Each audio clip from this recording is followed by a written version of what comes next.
Merci.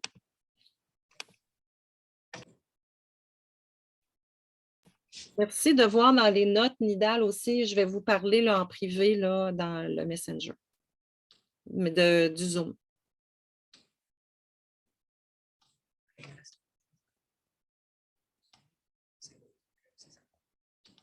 Tu vas le lancer.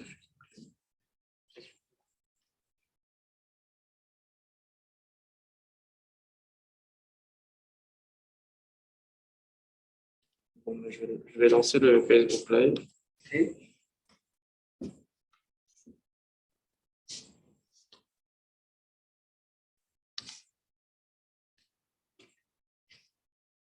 Je suis en train de finir de recherche. Est-ce que tu veux faire une description?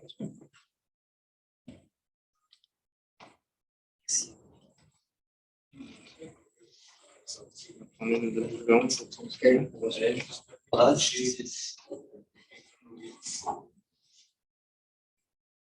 Professeur Abdelayan qui est là. Bon.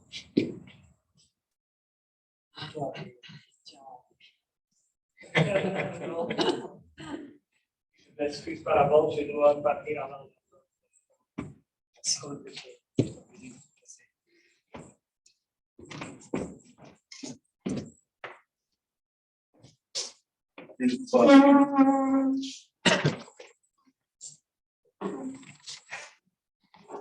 Non, je vais Et du coup, je ne peux pas changer mes slides. Il faut que je mette mon ordre.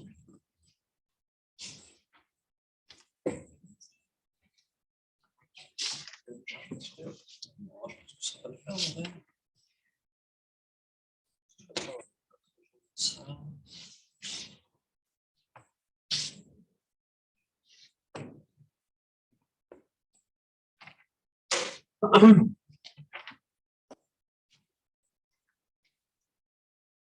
Lancer le live.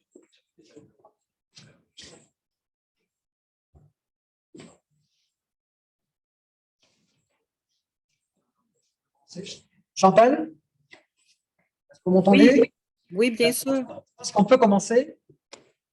Oui, dès que votre Facebook Live, oui, on est prêt. Il est lancé, ok. Donc, tout est en place.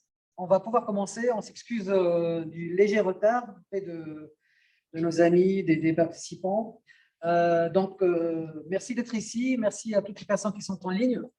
Merci aussi au service du CSTIP de l'Université Laval qui nous a aidé à mettre en place l'aspect technique de cette conférence. D'abord, je tiens à remercier le CAFO d'éducation à la solidarité internationale de Québec, représenté par Madame Chantal Colombe et Sandrine Rose-Elie, pour leur collaboration pour la 2e année consécutive à des activités avec cette activité du CIRAM. Aujourd'hui, nous allons avoir comme conférencier M. Baptiste Jouzier, mais avant de le présenter, je vais céder la parole à Chantal pour qu'elle présente un peu l'événement et ce partenariat. À toi la parole, Chantal. Merci beaucoup, Nidal. C'est très apprécié. Merci beaucoup à toutes et à tous d'être des nôtres ce midi pour cette super belle conférence qu'on va avoir dans quelques instants avec M. Jouzier. Auparavant, on désire vous faire savoir, je suis Chantal Coulombe du Carrefour Éducation Solidarité Internationale de Québec et l'activité d'aujourd'hui, on a le plaisir de la présenter dans le cadre des Journées québécoises de solidarité internationale qui se déroulent tout le mois de novembre partout au Québec. Le CESIC est maître d'œuvre des JQSI ici dans la grande région de Québec. Et en fait, pour vous situer rapidement, avant de commencer le tout, je désire dans le fond, souligner que la conférence étant tenue physiquement à l'Université Laval, nous désirons souligner que celle-ci est présentée sur les terres sur lesquelles qui font partie en fait du territoire traditionnel non cédé Huron-Wendat. Et d'ailleurs, les Hurons-Wendat préfèrent maintenant être nommés simplement Wendat. Alors, merci beaucoup de nous accueillir en ces terres. Et le CESIC, en fait, et coordonne non seulement les Journées québécoises de solidarité internationale, mais a également une mission d'être carrefour régional d'organismes de coopération internationale et de solidarité sociale ici dans la grande région de Québec. Et il fait aussi des activités comme celle-ci d'éducation et de sensibilisation auprès du grand public sur la solidarité internationale. La thématique de cette année des Journées québécoises, c'est en fait « Transformons le monde dès maintenant ». Pourquoi? Bien parce qu'on est en après-pandémie et parce que plus que jamais, il est important de prendre en charge la co-construction d'un monde plus juste et solidaire partout avec les populations du Nord et du Sud en misant sur le partage des savoirs, des savoir-faire, savoir-être et des savoir-agir et fondé sur une réelle réciprocité du travail. Et donc, la conférence d'aujourd'hui s'insère très bien dans cette logique et cette façon de penser. Et on est très heureux de pouvoir tenir cette rencontre avec le CIRAM. Nous désirons aussi porter votre attention qu'à la fin, nous demanderons aux participants sur le Zoom de remplir un court sondage. C'est très important pour nous vous permettre de continuer à vous proposer des conférences aussi diversifiées et intéressantes. Alors, merci beaucoup. Je repasse la parole à Nidal. Bonne conférence. Merci Chantal. Donc très rapidement, je vais présenter notre conférencier d'aujourd'hui. Monsieur Baptiste Jouzier est doctorant à l'Université Laval et à l'Université Grenoble-Alpes en France, bien entendu. Il est membre de la chaire Jean Monnet de l'Université Laval, auteur de plusieurs articles. Il va aujourd'hui nous parler du Pacte mondial pour des migrations sûres, ordonnées et régulières, changement de paradigme. Donc il se pose la question, changement de paradigme ou simple socio-odyssée. À cette question, il va répondre en exposant des perspectives internationales et africaines de mobilisation du pacte de Marrakech. Cher ami, vous avez la parole, 30 à 40 minutes, et après un débat suivra. Merci à tous. Parfait, merci beaucoup. Merci au CIRAM pour l'invitation. Merci également au CEVIC pour l'organisation de cette conférence midi et de ces journées. Et puis, plus personnellement, merci à Nidal qui a glissé mon nom pour cette conférence. Donc, vous le voyez, hein, l'objet de la conférence est de vous présenter le pacte mondial pour des migrations sûres, ordonnées et régulières, ou pacte de Marrakech, et plus particulièrement de proposer une approche critique, c'est-à-dire d'essayer de réfléchir avec vous, de vous donner des éléments pour réfléchir sur le poids que peut avoir ou que pourra avoir ce pacte mondial. Évidemment, dans le cadre du CIRAM, Centre interdisciplinaire de recherche sur l'Afrique et le Moyen-Orient, j'essaierai d'adopter aussi une vision africaine, une perspective africaine sur la mise en œuvre du pacte. Tout d'abord, un petit point de contexte, une petite introduction pour vous montrer, pour vous souligner l'importance du pacte mondial, puisqu'en fait, ce pacte de Marrakech vise à répondre à un enjeu essentiel, qui est l'enjeu de la gouvernance, de la régulation des migrations internationales. Donc, les migrations internationales sont un enjeu mondial. Vous le savez, quelques chiffres pour l'illustrer. Les chiffres les plus récents du Migration Data Portal des Nations Unies. En 2020, il y aurait 280,6 millions de migrants internationaux, soit 3,6% de la population mondiale. Les estimations de l'OIM, l'Organisation internationale pour les migrations, projettent environ 405 millions de migrants internationaux en 2050, avec une augmentation continue, pas énorme, mais tout de même une augmentation prévisible dans les années à venir. Il y a véritablement l'idée que les migrations internationales sont un enjeu qui dépasse les capacités de régulation de n'importe quel État. Donc, l'idée d'une nécessaire coopération internationale, d'une nécessaire régulation internationale. Ceci étant dit, et malgré l'importance de l'enjeu, on constate aujourd'hui, et c'est dans ce contexte que le pacte mondial s'insère, on constate un manque de régulation internationale. D'abord, en ce qui concerne les politiques migratoires des États, c'est-à-dire par exemple comment est-ce que le Canada décide qui peut rentrer légalement sur ses terres, sur son territoire, c'est-à-dire la politique migratoire, cela va relever de sa seule compétence. Le Canada n'aura pas à se concerter avec d'autres États. Il peut éventuellement conclure des accords bilatéraux, mais il n'y a pas d'ordre juridique international qui pourrait régir ça. Politique unilatéralement.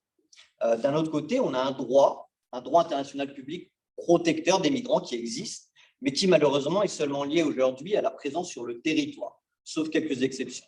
C'est-à-dire qu'un migrant pourrait être protégé, par exemple dans un état de destination qu'il souhaiterait atteindre, devra franchir la frontière et être présent sur ce territoire, auquel cas il pourra se prévaloir du droit international des réfugiés, du droit international des droits de l'homme. La problématique, c'est que les États du Nord global, les États de destination pour la plupart, connaissent évidemment cette limite territoriale du droit international et ont, depuis quelques décennies, quelques années, essayé d'axer leur politique pour empêcher les migrants d'atteindre leur territoire. C'est-à-dire qu'ils adoptent une politique de sécurisation. Ils essayent de limiter la possibilité pour les migrants d'atteindre leur territoire. On se retrouve donc finalement vers une politique, une gestion internationale des migrations de plus en plus difficile pour les migrants, puisque les voies migratoires sont de plus en plus difficiles à emprunter, donc de plus en plus dangereuses. Plus récemment également, on assiste à un phénomène d'instrumentalisation des migrants par certains États, notamment par des États de transit. Plusieurs exemples de l'actualité, on pourrait retenir le plus important, qui est celui de la crise biélorusse, qui se sert de cette gestion des flux migratoires pour mettre en place une forme de chantage sur l'Union européenne. Donc finalement, des politiques assez cyniques de part et d'autre du monde qui instrumentalisent de plus en plus les migrants, soit en essayant de rendre plus difficiles les parcours migratoires, soit en essayant carrément de les utiliser à des fins diplomatiques ou politiques. Le bilan, malheureusement, c'est un bilan humain assez lourd, puisque depuis 2014, il y a eu un grand nombre de migrants morts. Donc si on regarde par région, là, c'est vraiment les chiffres sur les morts sur le parcours migratoire. Donc vraiment, on est sûr qu'il y a eu au moins ce nombre de morts depuis 2014, presque 23 000 en Europe, plus de 10 000 en Afrique. Un bilan humain extrêmement lourd. Je voulais montrer ce petit extrait. Alors, je ne sais pas si vous entendez le son.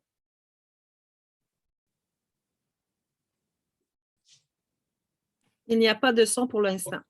Bon, pas de problème. C'était les mots d'Antonio Guterres, secrétaire général des Nations Unies, qui explique justement l'enjeu du pacte mondial par rapport à ce contexte. Alors, je vais essayer de passer la vidéo.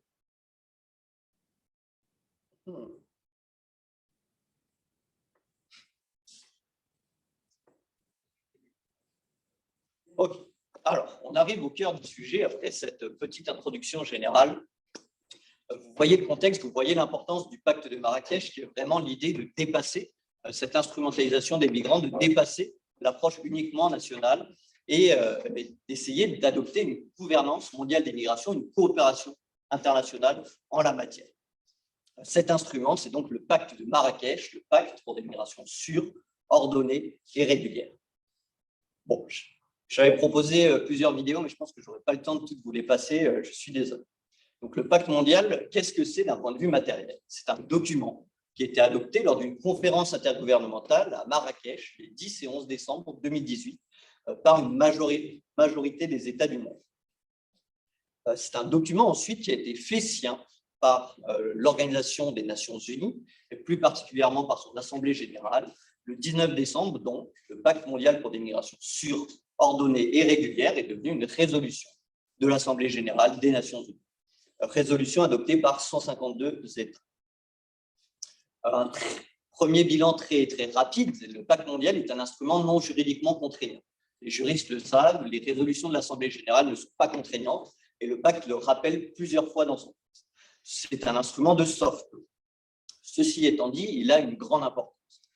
Un document d'environ une trentaine de pages qui comporte 10 principes directeurs, 23 objectifs et 187 moyens d'action et pratiques optimales pour mettre en œuvre, pour atteindre ces objectifs.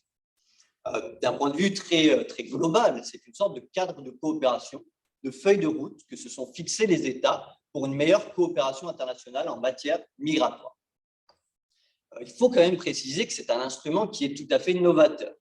D'abord, il est ancré dans le cadre juridique existant. Il est ancré dans les traités internationaux relatifs aux droits de l'homme et de protection des migrants. C'est le premier instrument de coopération internationale aussi grand, aussi conséquent, qui prend en compte véritablement les droits des migrants, qui prend en compte aussi d'autres perspectives que les perspectives intergouvernementales traditionnelles opaques. Il y a véritablement l'idée de mettre en place une coopération transparente, multi-acteurs, qui intégrerait toutes les parties prenantes de cette aventure qu'est la migration internationale.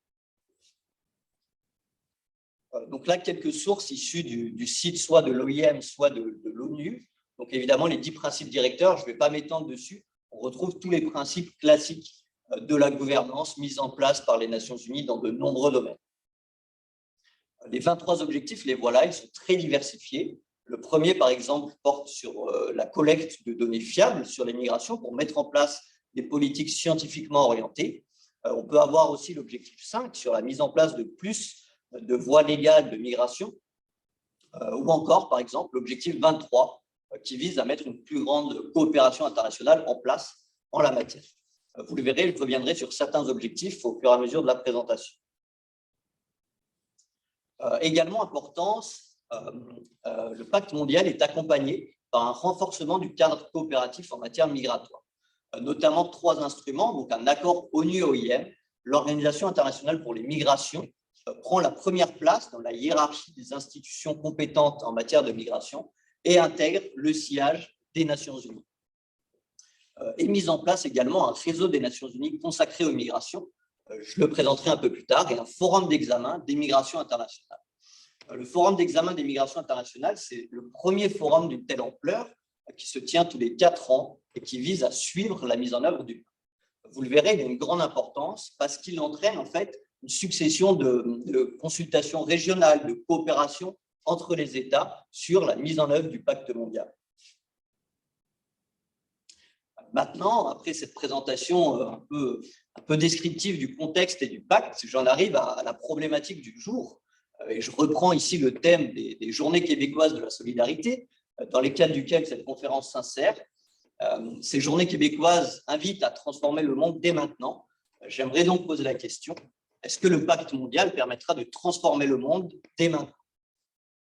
À mon sens, il faut apporter une réponse assez nuancée. D'abord, je vous présenterai les critiques qu'on peut rattacher au pacte mondial, les principales critiques du moins. Ensuite, je vous présenterai plutôt les avancées, les points positifs du pacte mondial. Puis, j'essaierai d'adopter une perspective africaine pour essayer de réfléchir, est-ce que l'Union africaine, est-ce que les États africains pourraient mobiliser ce pacte avec ses avantages, avec ses inconvénients, pour avancer leur vision de la gouvernance des migrations internationales. Finalement, je vous proposerai un petit bilan à travers une réflexion sur le pacte mondial comme socio-odyssée pour essayer de déterminer avec vous si le pacte mondial véritablement pourra apporter un changement, pourra transformer l'approche internationale des migrations ou s'il s'agit juste finalement d'une belle déclaration d'intention. Tout d'abord, les principales critiques. La première critique, qui est une critique essentiellement juridique menée par les juristes, et que le pacte mondial, comme je vous l'ai dit, est un texte non juridiquement contraignant. Il le précise bien dans son texte, c'est un cadre de coopération qui n'est pas juridiquement contraignant. C'est donc un engagement politique qu'ont conclu les États. Pour les juristes, cette forme de droit souple, ce soft law, est assez étrange et plusieurs analystes ont estimé que le pacte finalement n'avait pas une grande force. Ceci étant dit, je pense qu'il faut un peu nuancer cette critique. Si on adopte une vision un peu plus large, une vision interdisciplinaire, il est évident pour les politistes, pour les spécialistes de relations internationales, la distinction entre droit dur et droit souple, entre hard law et soft law, n'est pas si importante. Il y a quand même l'idée en fait, qu'on recourt à ces différents instruments pour faire face à une problématique. Et si on a utilisé le soft law, c'est probablement qu'aujourd'hui, la voie de réponse à privilégier entre tous les États du monde était le soft law. Première critique, donc, qu'il faut prendre en compte, mais qui ne paraît pas dirimante, pas si importante. Seconde critique, peut-être plus importante, c'est l'absence d'une vision, d'une direction dans le pacte. Je vous l'ai dit, le pacte est assez conséquent, 23 objectifs, 187 moyens d'action, mais étrangement, les mots-clés, comme les mots de migration, comme les mots de migrants, ou encore ce qu'est la migration sûre, ordonnée et régulière, ces mots-là ne sont pas définis. Pourquoi? Tout simplement parce que les États n'ont pas pu se mettre d'accord sur la définition de ces termes. Et en fait, si on regarde le détail du pacte mondial, si on rentre dans la précision de ces objectifs, on se rend compte que plusieurs visions politiques de la gestion des migrations internationales coexistent. Notamment, on peut constater une coexistence de la vision, on pourrait dire du nord global, qui est une vision assez sécuritaire de la gestion des migrations, de fermeture des voies migratoires, qui coexiste avec la vision cette fois plutôt du sud global, notamment la vision prônée par l'Union africaine, qui serait une vision de facilitation de la mobilité, l'idée d'exploiter au maximum les migrations internationales pour en tirer tous les bénéfices. Cette absence de vision entraîne le risque d'une mise en œuvre à la carte du pacte mondial. Encore une fois, je le répète, c'est un pacte extrêmement ambitieux dans l'ensemble des domaines qu'il vise à toucher. Donc, sa globalité en soi est un point positif. Le problème, c'est qu'en plus de l'absence de vision, on a une coexistence sur la même ligne de tous ces moyens d'action et pratiques optimales que peuvent mettre en place les États. Il n'y a aucune priorisation, il n'y a aucune hiérarchisation.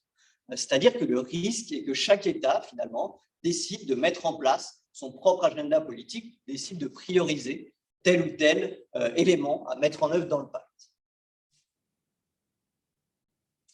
D'autant plus que le pacte mondial, qui est un texte de compromis, affirme clairement un choix national de mise en œuvre.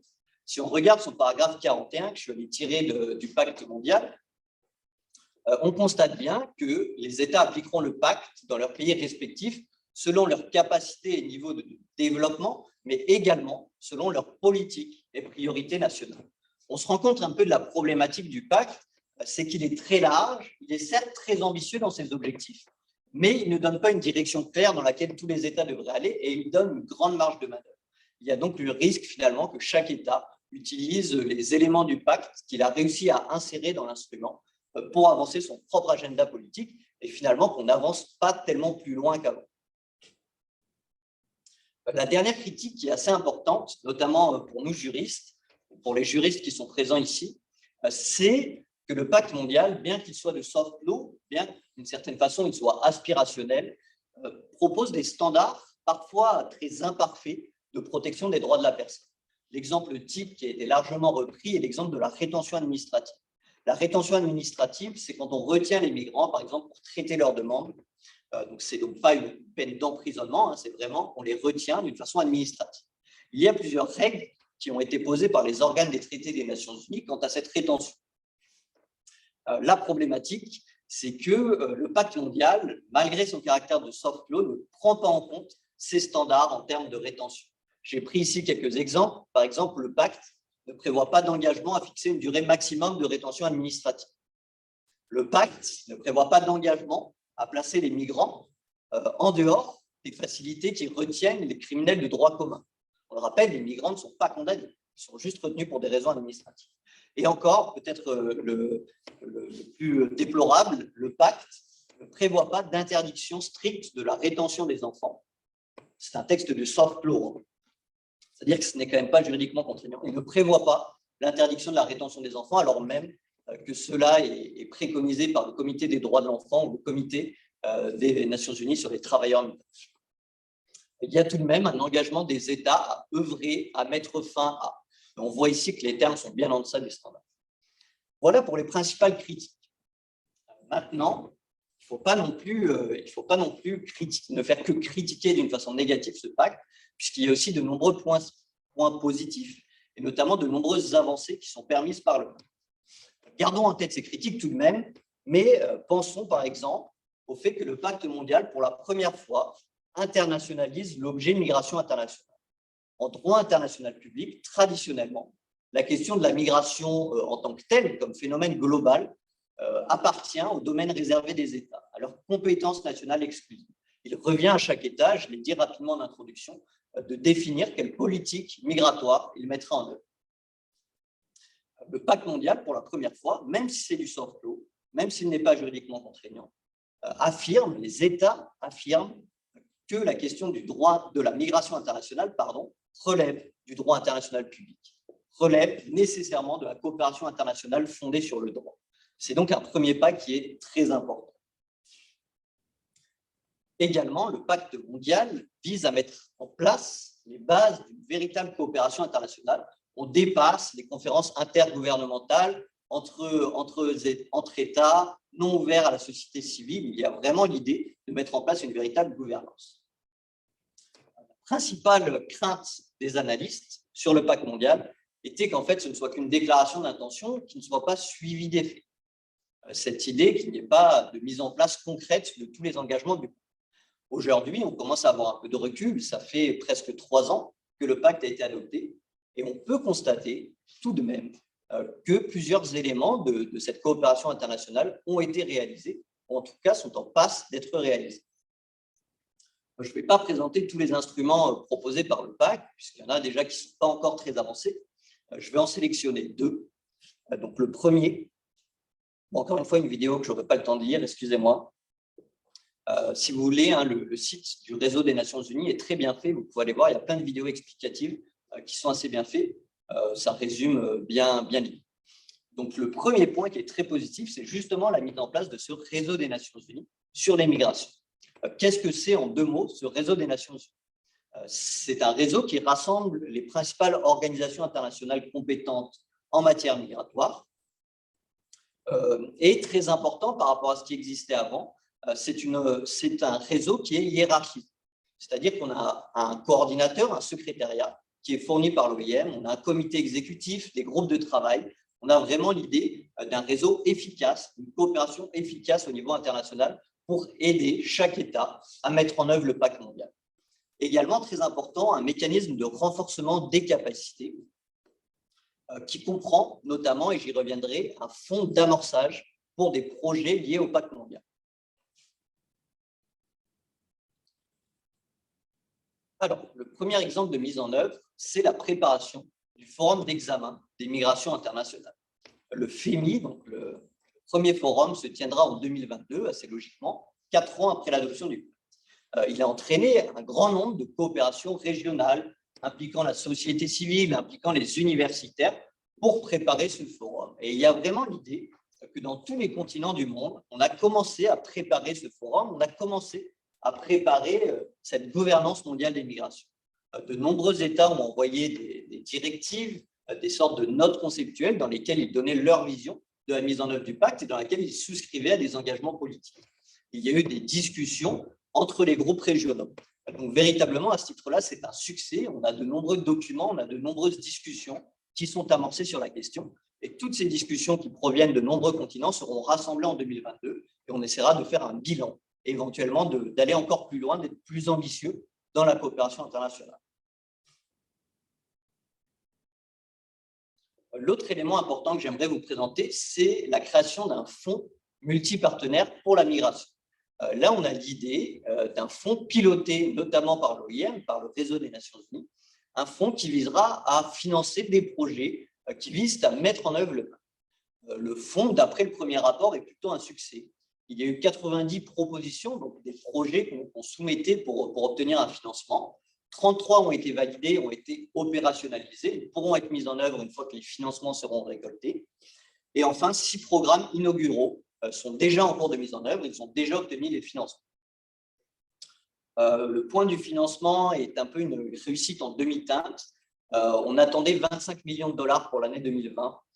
Cela a très bien commencé, on a obtenu 17 millions de dollars, mais malheureusement, suite à la crise de la Covid-19, tous les financements, on le comprend, ont été détournés de la problématique des migrations vers la problématique de la lutte contre la crise sanitaire.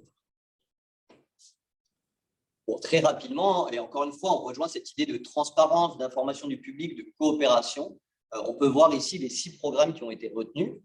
Si on prend l'exemple de ce programme, le Chili et le Mexique, on peut avoir des fiches assez détaillées tout de même sur le projet. Donc, on a le financement au dollar près, on a la durée du projet et puis le but. Donc ici, l'objectif, c'est de mettre en place un meilleur système d'intégration des migrants. Voilà globalement pour un bilan très rapide du pacte mondial. Je n'étends pas présenter toutes les critiques, tous les points positifs du pacte mondial, mais on a ici une première idée pour juger du pacte. C'est un pacte qui est imparfait, qui a un projet de compromis, une œuvre de compromis, mais c'est un pacte qui a déjà réussi à faire quelques bonnes choses.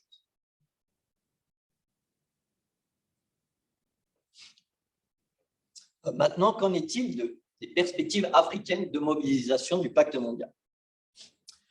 Tout d'abord, je vais passer assez vite sur l'idée d'une vision africaine de la gestion des migrations internationales. C'est une question qui, il me semble, n'est plus réellement discutée. Aujourd'hui, l'Union africaine a adopté un cadre de politique migratoire, elle l'a adopté en 2006, elle l'a révisé en 2018, elle l'a associé à un plan d'action. Aujourd'hui, on peut parler d'une véritable vision africaine sur la question. Si l'on rentre un peu dans les détails de ce cadre, et là je ne vise pas du tout à présenter l'ensemble de cette vision africaine d'intégration, je ne suis pas un spécialiste de la question et ce n'est pas l'objet de la conférence, Mais on peut retrouver des éléments qui sont très importants quand on se pose la question justement de la positionnement de l'Union africaine et des États africains par rapport au pacte mondial. D'abord, on peut voir dans l'introduction de ce cadre de politique migratoire, on peut voir le constat justement qu'il y a une opposition de vision au niveau international entre d'une part une vision très sécuritaire des migrations qu'on associe au nord global et d'autre part une vision beaucoup plus progressive d'un lien entre migration et développement, d'une idée d'optimiser les migrations qui appartient plus au sud global et notamment qui est prônée par l'Union africaine. Et l'Union africaine fait le bilan de ce constat, fait ce constat et estime que dans ce contexte particulier, il est impératif qu'elle se positionne, qu'elle présente sa vision, qu'elle présente une voix unie sur la question. Grande importance donc de la politique migratoire africaine. Bon, ensuite, je ne vais pas trop rentrer dans les détails, mais si on regarde un peu plus le document, on peut voir de nombreux points, notamment sur la question de la gouvernance migratoire, où on se pose les mêmes problématiques, que celles du pacte mondial, avec quelques variations. Là, c'est intéressant, par exemple, de constater qu'on retrouve un point 6, faciliter des migrations surordonnées et dignes. Donc, on peut remarquer que le terme régulière a été remplacé par digne. Là, on comprend bien un peu l'idée de nuance de la politique africaine, de la vision africaine sur les migrations. On retrouve également le terme faciliter, qui est un enjeu essentiel pour l'Union africaine. Également, dans les stratégies recommandées, il y a cette idée de défendre le droit de chaque être humain à quitter son pays, à quitter n'importe quel pays. Pour ceux qui connaissent un peu les problématiques migratoires en Afrique, vous savez que ce droit de quitter tout pays commence à être remis en cause, notamment du fait des politiques de l'Union européenne. Par exemple, le Maroc ou le Sénégal ont adopté des lois qui criminalisaient le départ illégal. Donc, on se rend compte, encore une fois, la affirmation de l'Union africaine par rapport à la politique générale menée par le Nord global et notamment l'Union européenne.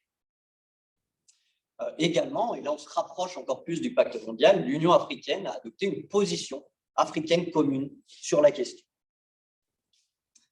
Encore une fois, on retrouve dans cette position commune l'idée que l'Union africaine doit adopter vraiment une voie commune sur la question, que les États africains doivent se rassembler sur la question, notamment du fait, toujours, de cette opposition de vision entre une approche strictement sécuritaire des migrations et une approche un peu plus positive. Si on regarde ensuite le détail des points que l'Union africaine voulait avancer lors des négociations du pacte mondial, donc ça c'était en amont de 2018, en amont du pacte, on retrouve un peu tous les mécanismes qui sont chers en général au sud global dans la gestion des migrations. Par exemple, la protection des droits des migrants en transit, par exemple lié migration et développement. L'idée aussi de mettre en place des corridors de recrutement qui soient justes et respectueux des droits de l'homme. L'idée aussi de profiter un maximum de la migration, c'est-à-dire de faciliter par exemple l'envoi de fonds ou encore la participation politique dans les pays d'origine. Là, on a globalement un peu l'agenda qu'avait l'Union africaine avant d'aller négocier le pacte mondial. Et si on regarde maintenant la lettre du pacte mondial, donc là je vous sors quelques objectifs du pacte, on se rend compte tout de même que l'Union africaine et le Sud global en général ont réussi à amener l'essentiel de leurs objectifs dans le pacte mondial. Tout d'abord, le pacte est véritablement centré sur les droits de l'homme des migrants, qui sont rappelés très régulièrement. Ensuite, si on regarde le détail des objectifs, il y a notamment l'objectif 5 qui vise à faciliter la migration, à ouvrir les voies régulières de migration. Il y a ensuite toute une sorte d'objectifs, toute une liste d'objectifs qui rejoignent en fait la position africaine commune. J'en ai mis quelques exemples. Donc, il y a quand même cette idée que oui, évidemment, le pacte mondial est positif. Il est positif pour l'Union africaine, il est positif pour les États africains, et ces derniers vont pouvoir s'en servir lors des négociations internationales, lors des négociations bilatérales, pour rappeler aux États, notamment du Nord global, qui sont souscrits à certains engagements politiques, certes, pas juridiques, mais à certains engagements dans le cadre de ce pacte mondial. Donc, quand même, une grande importance, et le pacte sera utilisé, ça c'est sûr.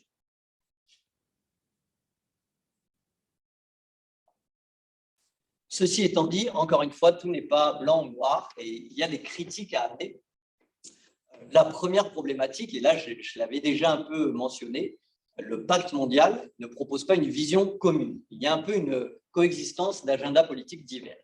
Et on peut constater, donc là, c'est certains auteurs, certains politistes qui l'ont constaté, en fait, oui, on est arrivé à un consensus dans ce pacte mondial, mais c'est un consensus qui intègre différents agendas politiques.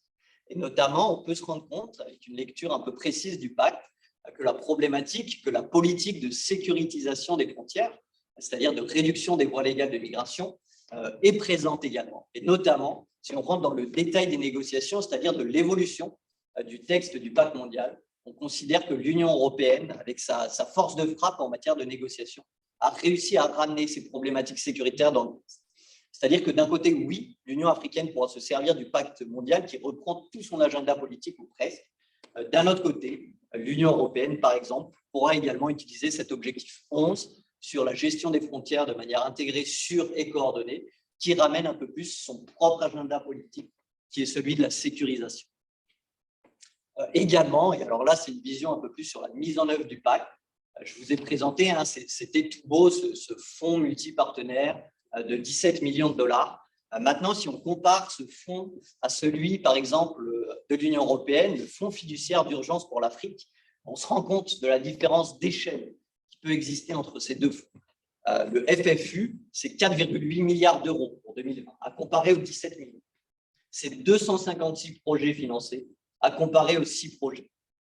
Et il faut comprendre que ce FFU, ce fonds mené par l'Union européenne, n'implique à aucun moment l'intervention des États africains sur le territoire desquels seront menés les projets pour la décision de quel projet sera financé, comment il sera financé. On demande juste, une fois qu'on a sélectionné le projet, l'accord de l'État africain. Donc, on comprend bien que ce FFU, qui pèse énormément par rapport au fonds mis en place par le pacte mondial, continue un peu à dicter la réalité de la politique migratoire en Afrique. Et en fait, il y a une réalité de la politique migratoire de l'Union européenne. Donc, succès à nuancer tout de même. Maintenant, j'aimerais vous proposer un petit bilan et une petite réflexion un peu plus théorique sur ce pacte mondial. On l'a vu, il a des avantages, il a des défauts, et finalement, pour en faire un bilan global, il faudra attendre encore quelques années. J'aimerais vous proposer juste un angle d'attaque assez philosophique, une analyse assez originale qui a été proposée par Colin Gray, un juriste donc, mais également philosophe du droit. Il propose d'étudier ce pacte mondial en 2021, il propose une analyse originale, il propose d'étudier le pacte mondial comme une socio-odyssée. Qu'est-ce qu'une socio-odyssée? Vous savez, la théodyssée est une théorie qui vise à réconcilier l'homme avec Dieu, c'est-à-dire à expliquer comment un Dieu bon et tout-puissant peut accepter qu'il y ait des malheurs dans le monde.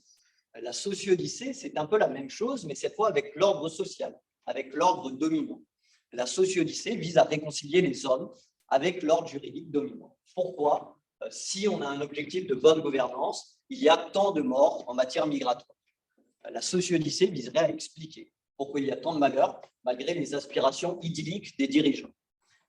Donc, la socio-odyssée, si on regarde le pacte mondial, peut se situer à l'échelle des individus, et on sait qu'au niveau des individus, la vision de la migration est très disputée. Elle peut se situer aussi au niveau des États, et notamment sur l'opposition entre le nord global et le sud global. Maintenant, deux visions de la socio-odyssée.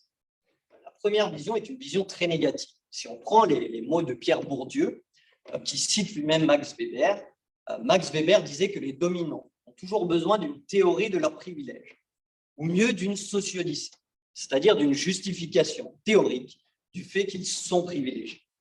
Donc l'idée, finalement, d'un pacte mondial qui serait là pour théoriser ce rapport de force qu'on sait inégal entre le nord global et le sud global, et notamment entre l'Union européenne et l'Union africaine.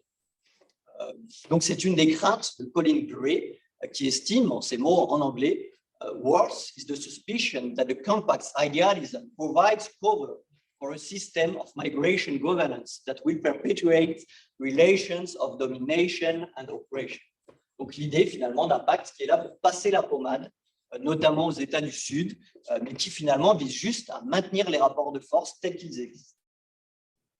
La première vision donc proposée par l'analyse du pacte comme socialiste. Deuxième vision existe, et c'est celle qui est développée plus largement par Colin Gray, c'est l'idée d'une sociolycée positive. Et là, on part en Amérique avec la théorie de John Rawls, la théorie de la justice. John Rawls soumet l'idée finalement qu'une sociolycée, qui est une présentation idéale en fait d'un ordre social qui n'existe pas, une théorie pour réconcilier les individus entre eux et avec l'ordre social, pour John Rawls, cela est nécessaire et ça permettra finalement de créer une cohésion entre les États, entre les individus, si on extrapole entre les États également, une cohésion qui permettra finalement de déterminer une direction. Il faut comprendre qu'aujourd'hui, en matière de gouvernance internationale de la migration, on n'a pas de direction. Il y a une opposition de vision entre le Nord et entre le Sud. Et chaque État veut continuer à gérer ses affaires dans son globalement. Le pacte mondial, en tant que socio-odyssée, apporte cette idée qu'une bonne gestion des migrations se fera forcément au niveau international. Et à ce compte-là, on peut souligner quand même l'apport du pacte mondial qui pose pour la première fois l'idée qu'il faut travailler ensemble, qu'il faut mettre en place une bonne volonté en matière migratoire pour atteindre un idéal à peu près partagé.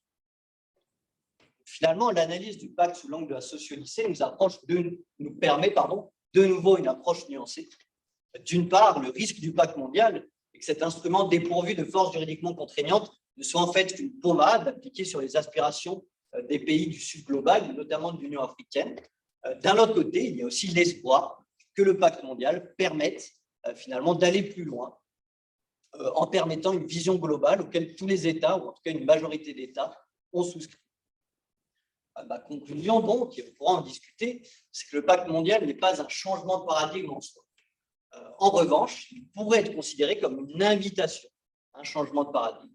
Il faudra voir dans les prochaines années, dans les prochaines décennies, si le pacte mondial a vraiment été le point de départ d'une nouvelle approche des migrations internationales plus coordonnée, ou si au contraire, il consistait juste à jeter un os aux États du Sud global, de l'Union africaine, qui attendaient un texte plus contraignant, qui attendaient une approche véritablement nouvelle de la gestion des migrations internationales. On pourrait espérer, je vais conclure là-dessus, un futur pour le pacte mondial similaire à celui de la Déclaration universelle des droits de l'homme, adoptée en 1948. À l'époque, j'imagine que les juristes étaient très sceptiques sur ce texte idéal, aspirationnel, qui finalement ne consacrait pas grand-chose. Aujourd'hui, si on fait le bilan, les pactes mondiaux sont venus consacrer d'une façon juridiquement contraignante la force des droits consacrés par la juridiction. Elle-même a acquéri presque une force coutumière pour tous ces éléments. On pourrait donc espérer que dans 50 ou 60 ans, on fasse le bilan de ce pacte mondial et qu'on dise certes, il était imparfait, certes, c'est une simple socio-odyssée, mais ça a été la première pierre pour une nouvelle gestion des migrations. Et j'aimerais vous laisser sur cette touche un peu positive. Merci. Merci beaucoup, Baptiste. Merci, Baptiste, pour cette belle et très intéressante conférence. Avant de passer à la séance des questions, j'aimerais dire à toutes les personnes qui souhaiteraient poser des questions qui sont dans la salle, de venir se placer ici, donc, une à une. Pour les personnes qui sont sur Zoom, elles peuvent réactiver directement leur micro dans l'ordre que je fixerai, donc en arrêtant la liste des personnes qui voudraient poser une question. Donc, j'ai vu une main se lever sur Zoom. On commence sur Zoom et ensuite on donne la parole aux personnes qui sont je vois que Patient a une question, c'est ça? Okay. Donc, allez-y, Patient, posez votre question. Et merci bien de la parole. En fait, ce n'était pas une question, c'était un applaudissement. Et je tiens à remercier et à féliciter Baptiste pour des éclaircissements qu'il a apportés. Pendant qu'il parlait, il y avait une question qui m'était venue. C'était de me demander le cheminement que pourrait prendre le pacte. Et je le remercie aussi parce qu'à la fin, il a donné la réponse à cette question. On envisagerait tous qu'un jour, ce pacte puisse marcher sur les traces laissées par la Déclaration universelle. Donc, je le remercie et puis, une fois de plus, bravo. Parfait, merci. Léo, j'ai vu que si tu veux, tu peux venir te placer ici. Donc, Léo est avec nous. Il est également membre de la Vierge Monnaie. Il y a une question ou une remarque? Merci beaucoup, Baptiste, pour cette présentation éclairante. Moi, j'avais une question pour toi parce qu'on travaille souvent sur ces questions et on travaille notamment aussi avec beaucoup d'autres collègues. Mais on sait que globalement, pour lutter contre l'immigration irrégulière, il faudrait aller vers plus de moyens légaux de migration. Et dans le pacte et dans la vision de l'Union européenne, on cherche à réduire ces moyens légaux de migration. Et on sait très bien que la migration, l'un des problèmes aussi, c'est l'accès au marché du travail dans le Nord global. Est-ce que le pacte mondial a une certaine vision dans ce point-là, ou est-ce que, comme tu disais, c'est quelque chose qui essaie de créer une osmose globale et qu'il n'y a pas forcément de solution à ce problème tant que le Nord global n'aura pas pu libérer ses marchés? Je propose que Baptiste réponde à la question. Donc, ensuite, on prendra la deuxième. Merci Léo. Mais encore une fois, cette problématique de la facilitation des migrations, elle est présente dans le pacte, c'est son objectif simple. C'est-à-dire qu'il y a un engagement des États et notamment, et alors là, c'est vraiment quelque chose de novateur, même si on est dans un texte de soft law, pour la première fois, il y a un engagement des États, tous les États qui ont souscrit au pacte mondial, d'essayer de mettre, de mettre leur politique migratoire au niveau de leurs besoins en termes de marché du travail. Donc l'idée, comme je vous disais, ce serait plus d'avoir ce qu'on a depuis quelques siècles maintenant, une politique uniquement nationale de gestion des migrations, donc c'est-à-dire par exemple de détermination des quotas, mais vraiment dans le pacte, il y a cette idée en germe que les États se mettraient d'accord entre eux pour fixer en fait des quotas de migration, donc comprenons l'ouverture de voies légales de migration par rapport aux besoins réels de la population et des communautés. Alors après, encore une fois, il y a une coexistence de plusieurs visions dans le pacte. Mais les États du Nord global qui ont signé ce pacte se sont engagés effectivement à ne plus tout faire dans leur coin et à réfléchir ensemble à des meilleures pratiques pour arriver à une meilleure adéquation entre leur politique migratoire et la réalité en fait contemporaine. Merci. Il y a une question je pense qu'il est M. Nodji Toloum, j'espère que je n'ai pas écorché votre nom. Alors, il se demande quel serait le problème majeur qui empêcherait les États, de manière générale, d'avoir une vision commune sur le pacte mondial. Je vais me permettre de me greffer en quelque sorte sur cette question pour en démontrer le caractère très complexe. Parce que on peut dire que, de manière générale, les États développés du Nord global ont besoin de main-d'œuvre, ça c'est sûr. Toutes les études le démontrent. Il suffit de regarder l'actualité en France, en Allemagne, ou même au Canada. Donc, il y a un besoin de main-d'œuvre qui est criant. Mais en même temps, pour des considérations, je dirais parfois politiques et idéologiques, comme identitaires, il y a un refus du phénomène migratoire, quel qu'il soit.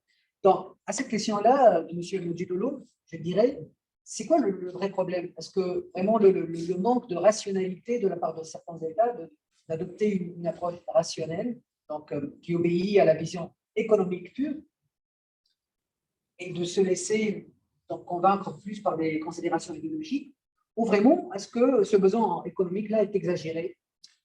Je dirais qu'il y a plusieurs réponses, et puis j'imagine que selon les spécialistes, il y aurait beaucoup de réponses différentes. Je peux vous donner quelques clés de réponse, mais encore une fois, je pense que si on avait la solution à ce problème, on pourrait proposer nous-mêmes un pacte et puis régler la question, ce qui n'est évidemment pas le cas. Le premier constat, c'est que oui, il y a une résistance politique dans les pays du Nord global à la migration. Une résistance, on va dire, un peu électorale. Ça a été créé par les décideurs politiques, c'est-à-dire, c'est un mécanisme assez classique. On désigne le migrant comme source de responsabilité de tous les malheurs du pays. Et une fois qu'on a fait ça pendant quelques décennies, il est très difficile de déconstruire le discours qu'on a mené. Pour ceux que ça intéresse cette question plus particulièrement, je participe aussi à un cycle de séminaires sur le pacte mondial. Le dernier se tiendra vendredi prochain à 8h30 heure du Canada et on discutera de ces questions d'une façon interdisciplinaire, notamment avec un sociologue qui a travaillé par exemple sur la métaphore liquide qu'on a souvent associée à la migration, présenter les migrants comme des vagues, comme un flux qui vient polluer en fait les zones nationales. Et finalement, l'idée qu'on construit cette métaphore, que les hommes politiques ont construit cette métaphore depuis des décennies et qu'aujourd'hui, on n'arrive plus à la renverser. Même si, et là, tu as raison, Nidan, les experts qui ont les chiffres sur la table savent que les États du Nord global auront besoin de migration, notamment de travail dans les années à venir. C'est une réalité. D'ailleurs, on peut constater, par exemple, que la Commission européenne, qui est une institution de technocrates qui ne subit pas trop les influences électoralistes, essaye justement d'œuvrer vers une mise en place de cette facilitation de la migration. Bon, après, il faut pas non plus être aussi réducteur, parce qu'il y a un autre enjeu derrière. Il y a un enjeu véritablement théorique qui est celui, en fait, de la détermination du soi, de la détermination de qui fait société, en fait. Et il y a un peu cette crainte dans les États du Nord global, sauf le Canada. Donc là, je pense qu'on peut l'exclure de la dynamique et j'expliquerai pourquoi. Il y a cette idée en fait que si on fait venir les migrants aujourd'hui sur le territoire parce qu'on a besoin d'eux, après, ils ne voudront pas repartir.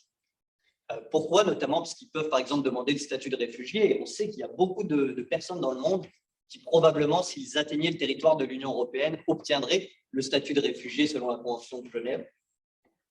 Il y a cette idée, en fait, oui, que les États de l'Union européenne ne pourraient pas mettre en place la politique qu'ils voudraient, c'est-à-dire augmenter les flux migratoires sans décider qui devient ensuite un national, qui fait société avec eux. Ça, c'est une véritable problématique théorique. Par exemple, le Canada gère beaucoup mieux sa migration. Certes, il y a des mécanismes qui fonctionnent bien. On a aussi beaucoup de mécanismes temporaires de migration, c'est-à-dire qu'on laisse les personnes venir, mais à aucun moment on leur permet de faire société. C'est notamment le cas des travailleurs saisonniers. Donc, on se rend compte qu'il y a aussi cette problématique derrière, c'est-à-dire qu'il faudrait réussir soit à convaincre les gens d'accueillir une plus grande diversité culturelle, ce qui est logique dans un contexte de mondialisation, soit réussir à mettre en place justement des voies de migration tellement fluides qu'elles permettraient aux immigrants de venir, de repartir chez eux et en fait de rester là où ils sont le mieux. Mais pour l'instant, on en est très loin. Merci. Oui, professeur Abdollayan, vous pouvez venir ici.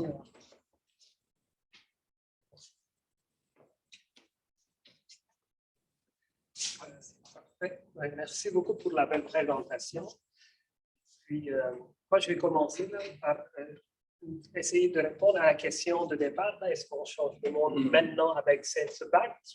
Je dirais non, là, pas maintenant, mais c'est effectivement peut-être un premier pas vers un changement qu'on verrait dans l'avenir si les étoiles sont alignées. Je dis mais le si parce que, pour rappel, déjà dans la Déclaration des droits de l'homme, il y avait une liberté de circulation qui donnait le droit quand même dans chacun de pouvoir entrer et sortir théoriquement. Pouvoir quitter, mais pas d'entrer. Et alors là, non, c'est quitter et revenir. Ok, dans la déclaration. Oui, dans la déclaration. Oui.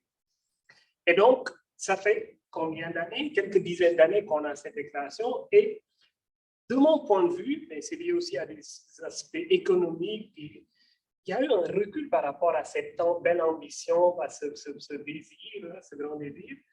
Et si je me fie à ça, je suis moins positif. Là. Donc, je sais que le pacte est en premier pas, mais je vous demande comment est-ce que collectivement on peut avancer.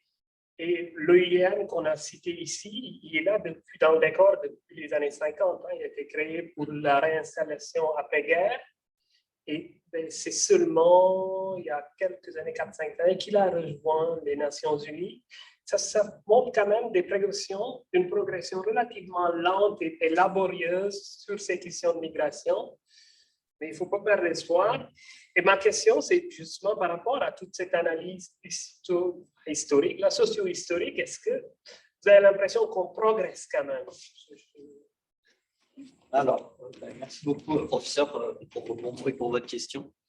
C'est sûr que le contexte est très difficile. J'aurais pu parler effectivement du rôle de l'OIM, qui a été pendant des décennies une sorte de contractant des États pour ramener les migrants et qui aujourd'hui essaye de changer de peau. J'aurais pu parler aussi du fait que les États-Unis ne sont pas partis au pacte mondial et le critiquent vertement. Ça reste la première puissance mondiale. L'approche historique, merci pour cette question, parce que justement, je suis en train de rédiger ma thèse de doctorat et je suis justement au chapitre historique sur comment on a évolué dans ces approches-là. C'est très intéressant de constater que depuis que la question en fait, des migrations internationales se pose, leur gestion par le droit, on a vraiment cette idée qu'il faut faire quelque chose, il faut travailler ensemble.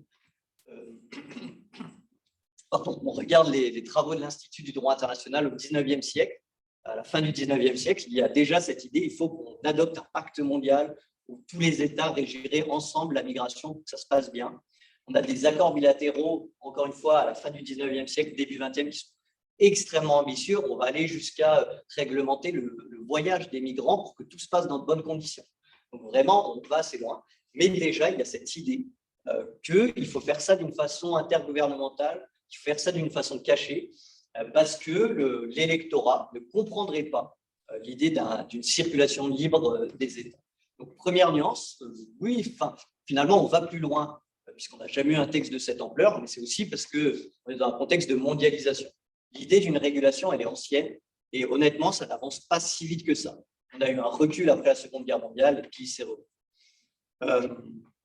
Ouais, je crois qu'il y a plein d'autres questions, je vais essayer de faire pour vous. C'est bon. 2 mots pour Fillon ou... Ouais, c'est bon, c'est bon. Ok, parfait. Donc, on va prendre une question de Zacharia, c'est ça? Et ensuite de Alius Issé. J'aimerais commencer par remercier le monsieur Josier pour cette belle présentation. Du coup, bon, il m'a coupé l'herbe sur le pied quand il a parlé de l'évolution de la Déclaration universelle des droits de l'homme et tout ça. Mais bon, moi j'ai une question.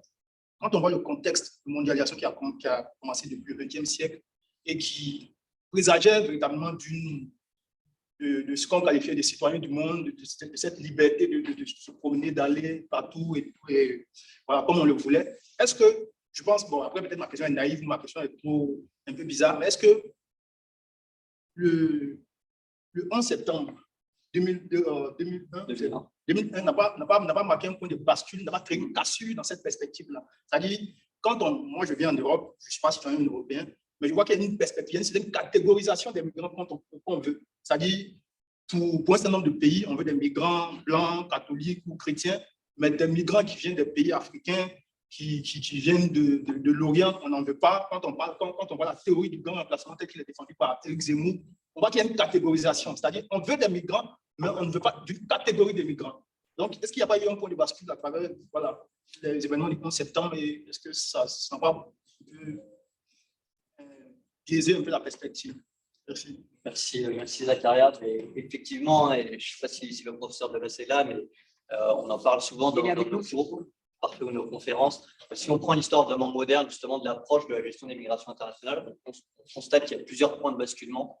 Par exemple, il y a le krach boursier qui entraîne une crise économique. Il y a les chocs pétroliers aussi. À chaque fois, on va mettre la responsabilité sur les migrants, on va fermer un peu les portes. Et évidemment, il y a le 11 septembre 2001 où on commence vraiment d'une façon phénoménale à associer la migration au terrorisme.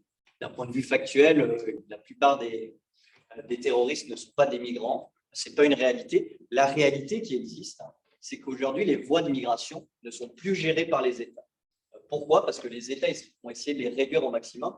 Et plutôt que d'essayer de mettre en place des voies de migration qu'ils pourraient contrôler, des voies de migration légales, où ils pourraient contrôler, par exemple, les papiers, mettre en place des services de renseignement fonctionnels, aujourd'hui, les États du Nord global ont fait le choix, et notamment suite aux attentats du 11 septembre 2001, ont fait le choix justement de réduire au maximum les voies de migration légales.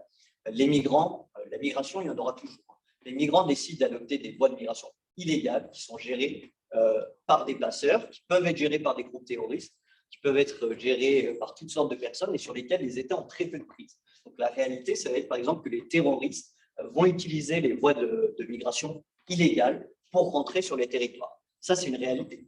Alors maintenant, quelle est la solution pour les États? Quelle est la solution pour les États du Nord global? Construire plus de murs, construire plus de frontières, ça ne fonctionne pas. On n'arrive pas à gérer ces voies de migration illégales. On peut transiter partout. Quand on a une frontière comme la Méditerranée, tout le monde peut passer. C'est très compliqué de gérer ça. La solution évidente, celle qui est préconisée d'ailleurs par les services de renseignement ou même dans l'histoire de la lutte contre le financement du terrorisme, c'est toujours de créer des voies, soit de transfert de fonds légales, accessibles, soit des voies de migration légales, accessibles, pour pouvoir justement contrôler. Le terrorisme, il y en aura toujours a priori. Il y en a eu historiquement, il y en a toujours. L'idée, ce serait de reprendre ce contrôle. Alors maintenant, la construction du lien entre terrorisme et migration, est-ce qu'on pourra la déconstruire un jour? Ça va être très, très compliqué. Sur une autre présentation, j'avais évoqué un peu plus justement l'évolution du discours et je reviendrai là-dessus la semaine prochaine. Si on constate, par exemple, l'année dernière ou encore cette année, on peut aller chercher les gros titres des journaux qui reprennent les déclarations d'hommes politiques en France. Systématiquement, il y a un lien qui est fait entre migration et terrorisme. Forcément, l'électorat, les individus vont lire ce lien, réel ou non, probablement pas très réel. Et du coup, on alimente en fait cette construction. Alors, comment on va évoluer?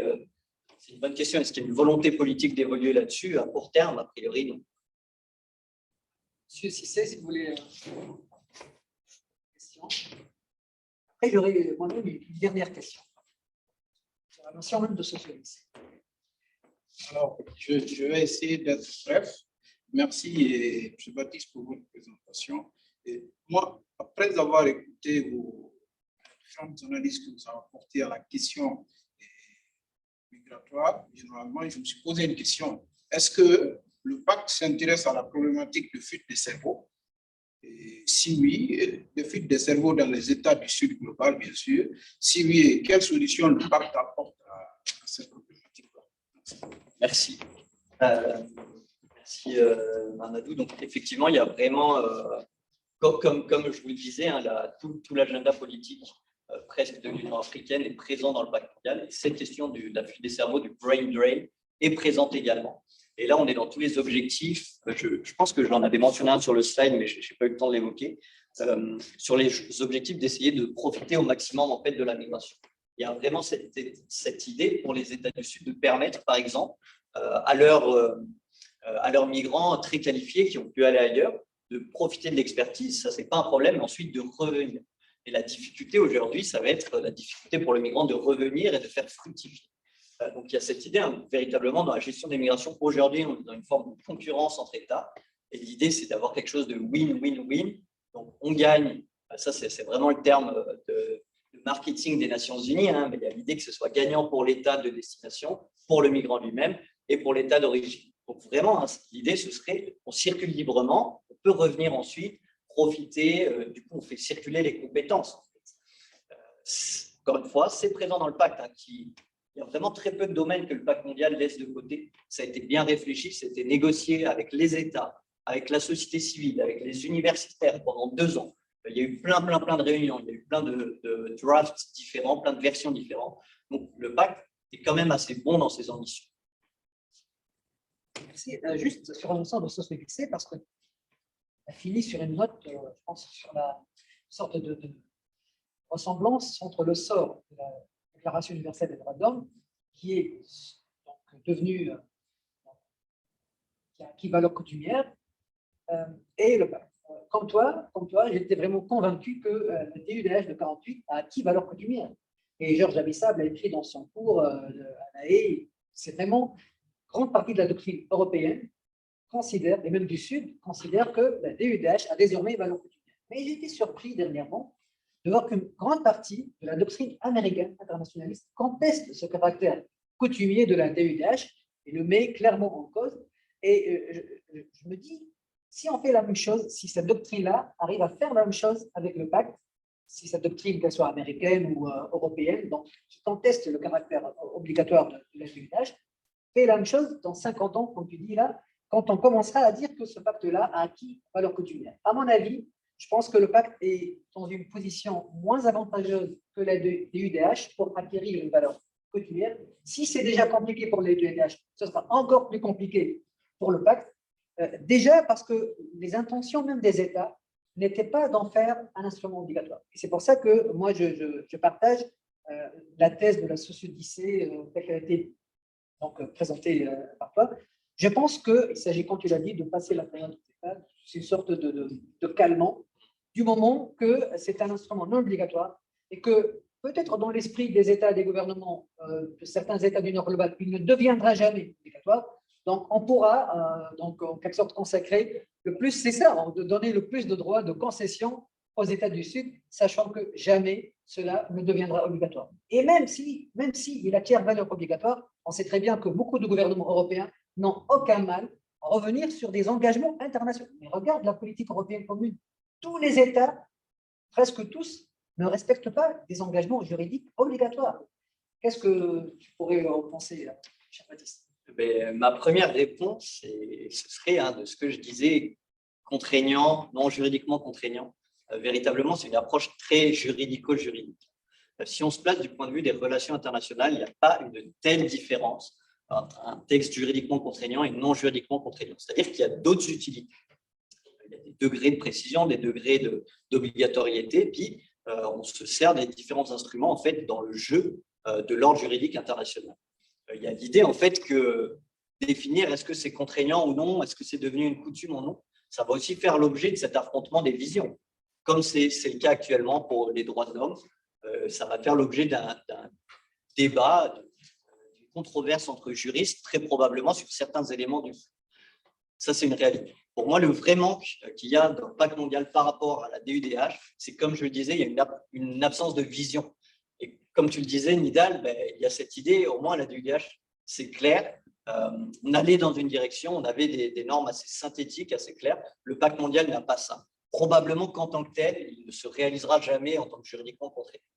Maintenant, est-ce que c'est une vraie problématique pour le pacte mondial? Pas forcément. Il n'inspire pas forcément à devenir juridiquement contraignant.